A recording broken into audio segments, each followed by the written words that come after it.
How do you normally catch a taxi in Jersey? Well, firstly, you need to remember or find a telephone number of a service, or like me, you need to walk down to the nearest rank, like this one outside the Royal Yacht Hotel. But if the queues at ranks are too long, or the busy tone is ringing on their phone lines, then I might even try my luck at waiting to see if one eventually drives past, which isn't ideal when it's this cold outside.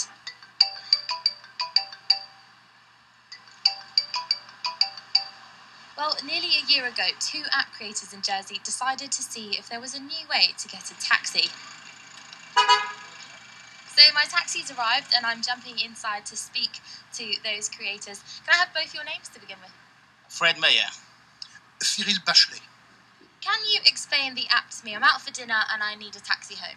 Right, basically, the taxi driver, when you press the app, the taxi driver receives the request instantly and can choose to accept it or to refuse it if he's busy.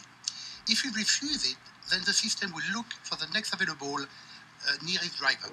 If the driver accepts it, then the client is informed about the make, the model, and the color of the car coming, and how long it will be before it arrives. So I've got my smartphone with me and I'm looking at the app. What exactly am I looking for? Is it quite easy?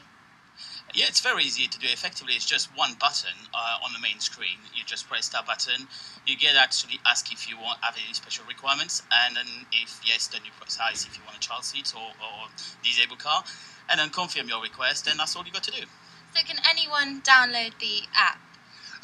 Pretty much. It's initially available for Apple, iPhone, on iPads, as well as Android devices such as Samsung, HTC, and very soon for BlackBerry's device as well. We will also work to make it available on Windows Phone as soon as possible. Now, I have noticed a flaw. If all these people are waiting at rank taxis, isn't that the same as waiting to use the app on your phone? Because if 10 people are waiting to use the app, that's like 10 people waiting to use a rank. Yeah, very good point. I mean, busy time will still be busy time. That's not going to change. The main difference is that effectively when someone is requesting a taxi with an app, they may be picking up an available driver or a driver returning from an empty drop-off, which they would not have done otherwise.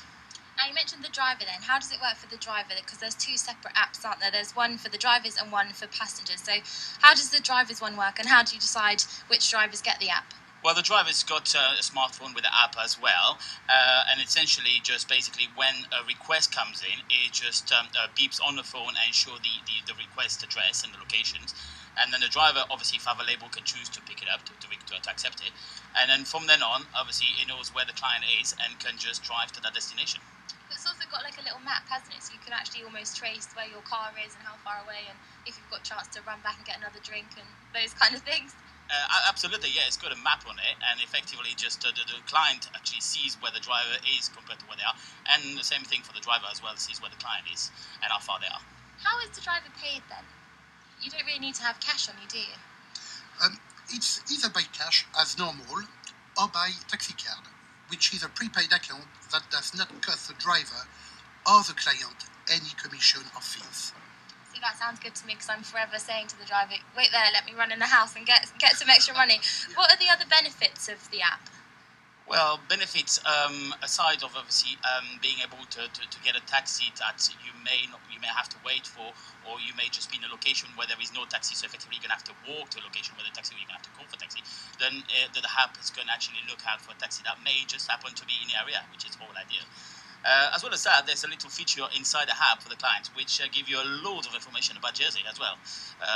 Restaurants, hotels, public places, car parks, so it's another benefit. This all sounds good. Are there any downsides? Because not everyone has a smartphone or a Windows phone or... Well, no downside, ideally. Essentially, if people don't have a smartphone, they can use the option to use their normal phone by texting a request with their postcode or the 4-digit bus stop code that you see on the roads to a dedicated number that we'll announce shortly, and this will effectively trigger a request, and you'll be informed about the arrival of your taxi by text messages instead of a smartphone app. So I used the app and I've arrived at my destination. I've just jumped out of the taxi. Only time will tell if other people in Jersey find the app easy or difficult to use.